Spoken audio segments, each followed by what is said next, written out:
Daniel Sobel, ladies and gentlemen. Well, firstly, let me say thank you so much for having me back. I'm always surprised when I'm invited back somewhere, but thank you so much. And may I be so bold as to ask people to join me in congratulating Beacon House for 50 years. It's unbelievable. Congratulations. I promised my wife that I would try to cut down on international travel, and then she said, "Well, why are you going to Pakistan?" I said, "Well, it's because it's the SOT. You see, it's very forward-thinking, it's very stimulating. I'm really here on entirely selfish reasons because I find it really interesting. So thank you for inviting me back, and it's lovely to be back here in Pakistan, in Lahore." I am what stands between where we are now and your lunch, so I'll try and keep this short, and which makes it even more amusing when I was given the title, as is on the screen at the moment. The title is AI's Potential and the Significance of Childhood, which I thought was possibly the most challenging title I've ever been given to speak on, because the significance of childhood, I mean, that in itself is at least an encyclopedia of information, surely. And the potential of AI, I mean, I'm not an expert in AI. In fact, I was speaking at SOT 3 years ago, at which point I hadn't even discovered AI. ChatGPT came online about 3 years ago, and people started using it about 2.5 years ago. So I could hardly claim to be an expert. Oh, thank you. Shh. Shh. This better be good now, you've be quiet. Okay, so what I've decided to do was try and catch up what happened over the last 3 years and tell you where myself and my organization are now, and what we're doing with AI. And I'm going to do it via trying to emphasize the importance of childhood and not losing that in the conversation. I need to point this somewhere, so,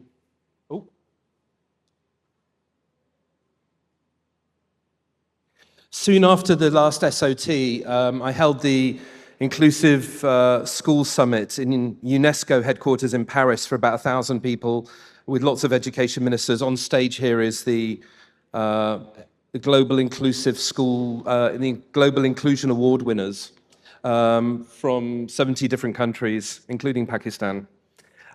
We had, I think since then, really the number one agenda item for most governments around the world is inclusion in terms of education, and AI has come to jostle into joint first place.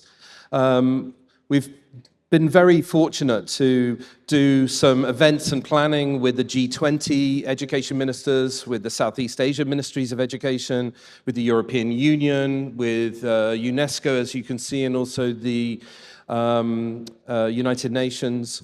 3 weeks ago, we had our World Congress with 5,000 participants and lots of education ministers and UN representatives and so on.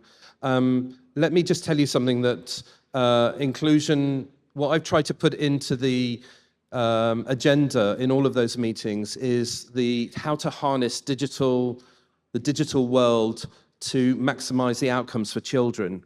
And that led to a series of think tanks from across the world of people who are really dealing with this topic.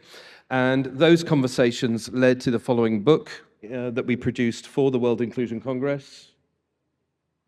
And this part of my presentation is going to be a summary of that book, which I've asked AI to help me with, because how can I possibly summarize an entire book for you within the space of 6 minutes, which I've got it down to do.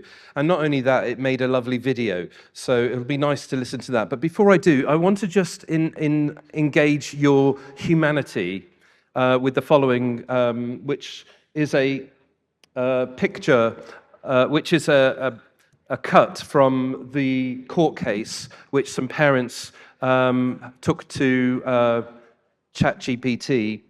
This is a conversation between a 23-year-old man who took his own life And this is, I think if you can read most of it, you get the idea of it. But here, what you see is ChatGPT essentially not encouraging him to commit suicide, but certainly not helping. Now, we could have a debate as to what this really means, and certainly that's what the legal case is all about, as to whether AI has any responsibility here at all. Just take a quick moment to have a look at some of the key words there.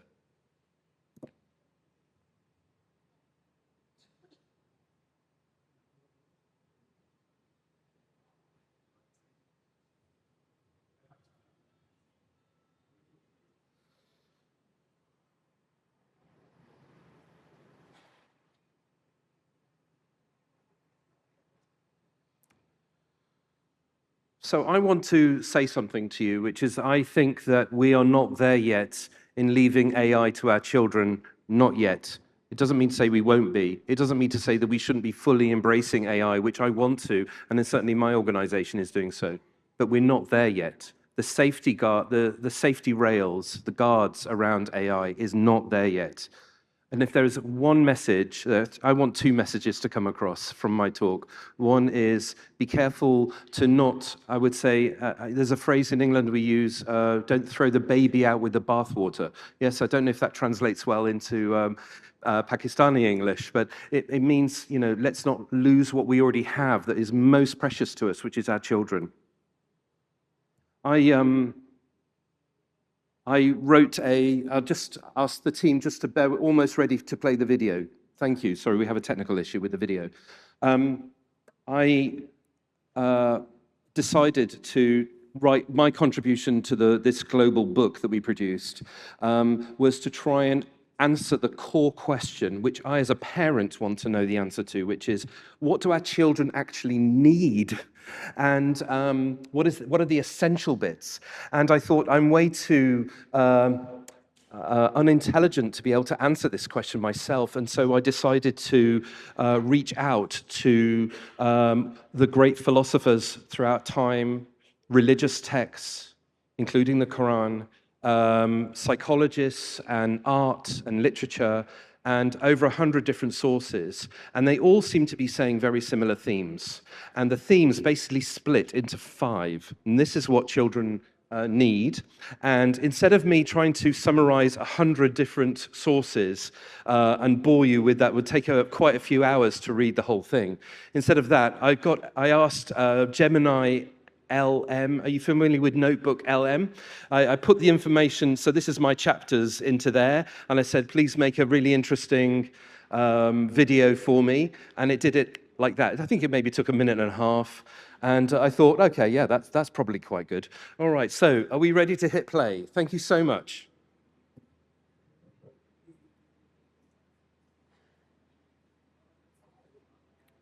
Thank you so much. No.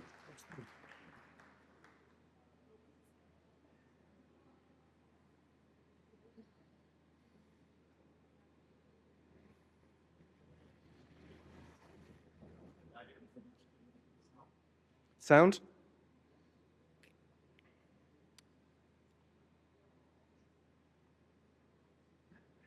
That's great. Let's start from the beginning, but with sound. That's it. We're getting there.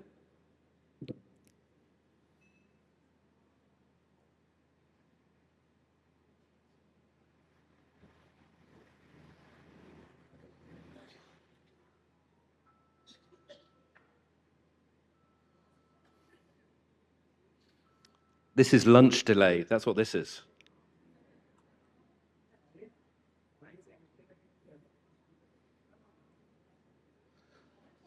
So as an interesting point, actually, whilst they're waiting, there was a screen that just came on. I asked my other parents, my son, one of my son's new school, I said, is anybody else, he was 11 at the time, or 10, going on 11, and I said, is there anybody else, any other parents here decided not to give their children a smartphone, thinking there might be a handful? And I didn't get one parent who even thought of it. And they said, oh no, we're all giving our children smartphones. And that's really difficult as a parent. I don't know if you, as parents, experience wanting your kid to get off the phone and All right. Today we're tackling something huge. that's the A sound. challenge that, let's be honest, every single parent, guardian, and educator is wrestling with right now. How in the world do we defend childhood in an age that is just completely soaked in digital technology? You know, this whole massive conversation, it really comes down to this one single, powerful question from our source material. This isn't just about screen time, is it? It's about the very architecture of the digital world we are building for our kids. And look, this is not some high level abstract debate, right? For parents, this is the real world. This is the dilemma playing out on the kitchen counter every single day. I mean, how relatable is this? I'm sure you felt it. The author shares this story of just floating a hopeful message into the parent group chat. Something like, hey, anyone else holding off on a smartphone? And the response? It's just a tidal wave of no. All of a sudden, your thoughtful, principled stand feels like you're sentencing your kid to complete social exile.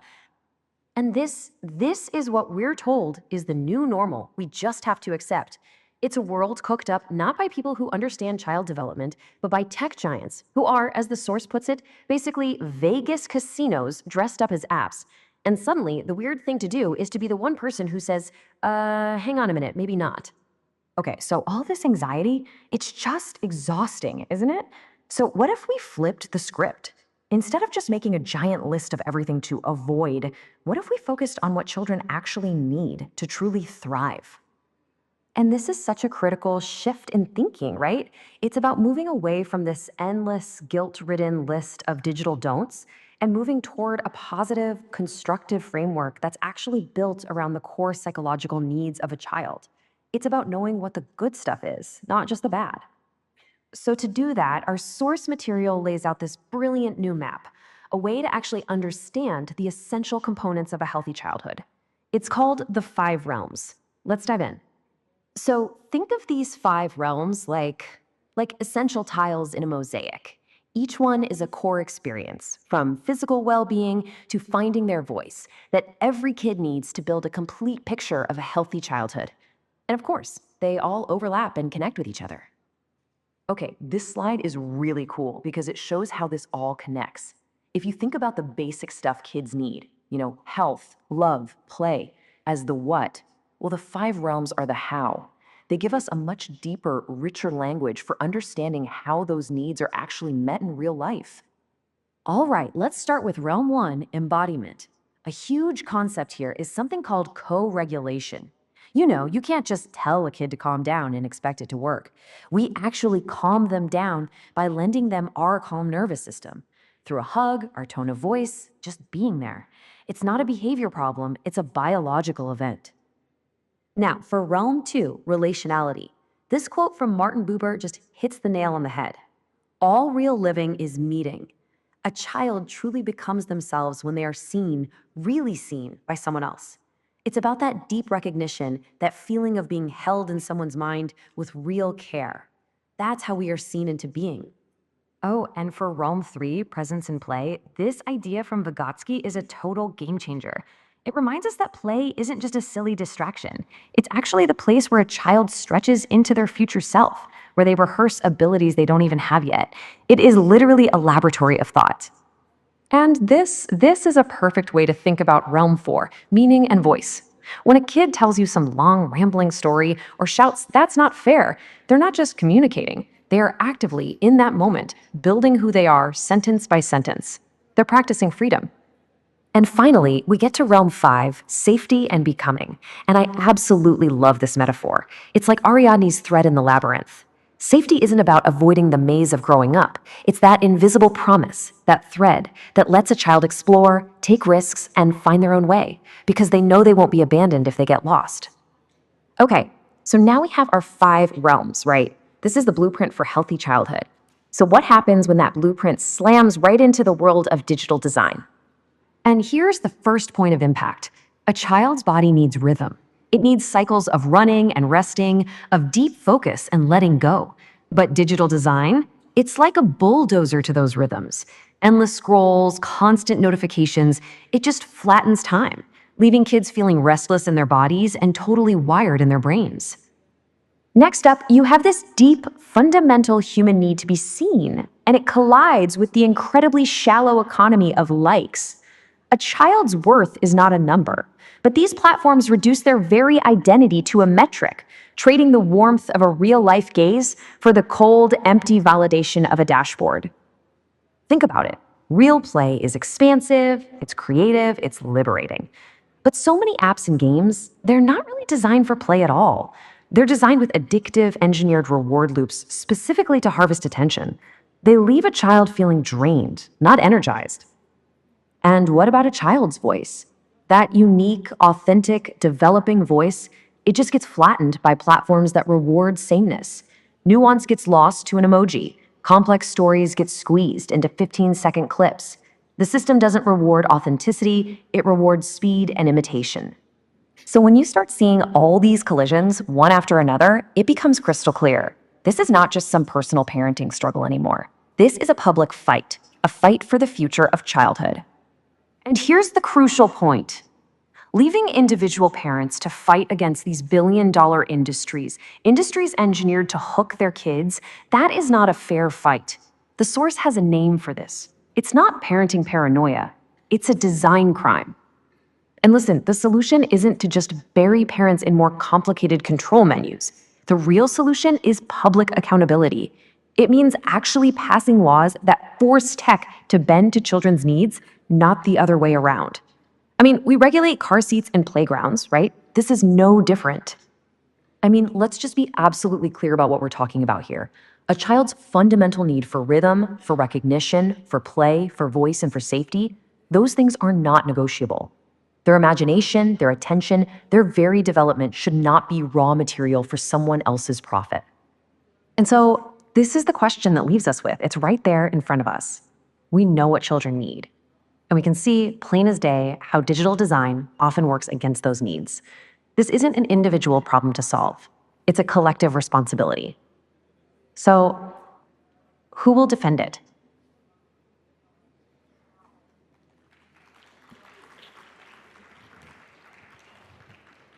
For me, the starting point of this discussion around AI and childhood is asking, where are our barriers as humans for our children? And I hope this isn't a given, or I wish it was. I hope this isn't just assumed, but rather it needs to be said. And my small contribution is not anti-AI, but rather setting the scene for how I think AI needs to fit in with our children. Does that make sense? About let's bear these things in mind as our starting points. I want to say that as a shortcut to all of the discussions which my teams and I have around inclusion and AI is that I think that one of the ways forward is that we use AI to support our teachers and the adults around the child as our starting points, as opposed to creating yet more digital time for children.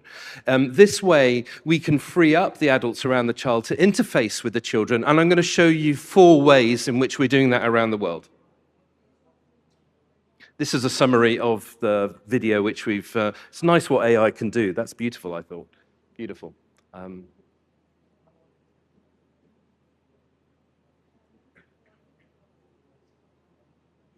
So these are the 4 things I'm going to share with you. The average teacher around the world, and I have to say it does vary from country to country, is working about 51 hours, of which about half of that is taken up with marking, preparation, putting together lesson plans, and all different types of details for that. Now imagine if AI could be used to massively, significantly undercut that, so that a teacher is no longer just doing the preparation and the marking and spending all of those hours, but instead use that time to get to know children even better. That would be amazing, and that would be a game changer both for teachers. I mean, am I right in saying that universally the number one and most annoying thing for teachers is having to do the marking and preparing and all of these sort of things? It's hard. The good stuff is speaking with children, actually. And actually, the children, all of the research suggests that it's the interface between teachers and children, which is what children get the most from their teachers. It's not yet even more better preparation or yet another exam. It's this kind of thing. So this is going on in a number of different places. The most effective that I've seen is a company in China, which is actually the largest education company in the world, interestingly enough. They're worth about 50 billion. And the CTO, the Chief Technical Officer, came with us to the G20 where we spoke about this in Brazil last year. And what they've done is they've created, unfortunately, it's only in Mandarin, they don't have it in any other language, but they have this way that the teacher doesn't need to do any paperwork at all for anything. And I think that's just absolutely amazing. And I think that will filter into other countries. Unfortunately, they're not bringing it to other countries. You're giving me a 5-minute head. Yeah, I'll get there. Okay, so that's number one. I think that's a really interesting area, and Nasser, we were talking about that last night. I think this is a really interesting frontier, and I really hope for the Beacon House group you'll find a way of cutting down the administrative burden for teachers. They will love you for that. The second, the second is the AI support buddy. So we've put into all of our training courses, which are being used in 80 different countries, and some at a national scale, we have an AI buddy, which is actually just being made right now. In fact, there are meetings with Google head office right now about it. So all of our platform is Google Classroom, and Google are very excited about this. The idea that every teacher who's doing our course will have a buddy that they can speak to, like an AI person. And so imagine you have a teacher who's in some village in the middle of Pakistan that neither of us have heard of, and they're learning about ADHD, and they've got some basic questions. They said, hang on, this is what the course said, but I don't understand this. Can you explain this bit? Who are they going to ask? And so the idea of having that kind of buddy is potentially revolutionary. And so that's an amazing thing that's happening right now. It should be online in January. I did this initial calculation for the education minister in Indonesia, but here's a calculation for Pakistan. How many education psychologists, speech and language therapists, and occupational therapists would you need in Pakistan? So with a population of 255 million, you'd need this many. I don't need to read it out, but you can see 8,500 occupational therapists at the bottom there. And so how much is that going to cost? Well, just the very first year of recruitment into training is going to cost you 119 million dollars, and it will cost you 357 million. That's if they all decide to stay in Pakistan and not go elsewhere and get paid even more. I would suggest to you that it's never, ever going to happen, ever.